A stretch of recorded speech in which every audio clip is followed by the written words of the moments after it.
This is just a depiction of a stereo sample in a plugin which measures a position from left to right and the frequencies from high to low.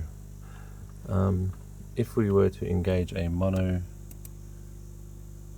plugin that was centered and changes the width to 0, it then becomes mono and it appears down the center line. The graphics here use a thicker dot for louder signals, but they're all in the center. Now if things weren't quite in the center, let's just pan it 2 clicks to the left. There's 50 clicks available, and as you can see it's gone offline a little bit, but a mono signal still is represented by a vertical line. Let's just go 1 click left.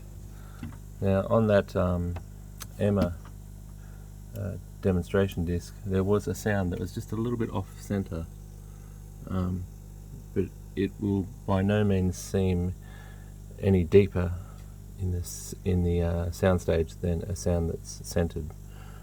And if there were to be any delay from one channel to the other, here I'm going to add 100 samples, which might be better just to do a millisecond.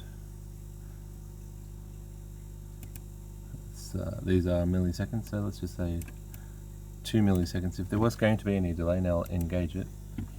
You can see that it will no longer show up as a straight line, and frequencies will start to look spread out a bit, and this was not the case in the EMMA center instruments. They were not spread out like this, so there was no timing effects involved. So they were all dead mono sounds, and some were just a little bit off. And now it's centered. That's how they should have been mixed. So I believe that the engineering of that test track, some of the sounds may have just been accidentally panned 0.5%, 1% left or right, or it could have been done on an analog console where the potentiometers might need a bit of a calibration.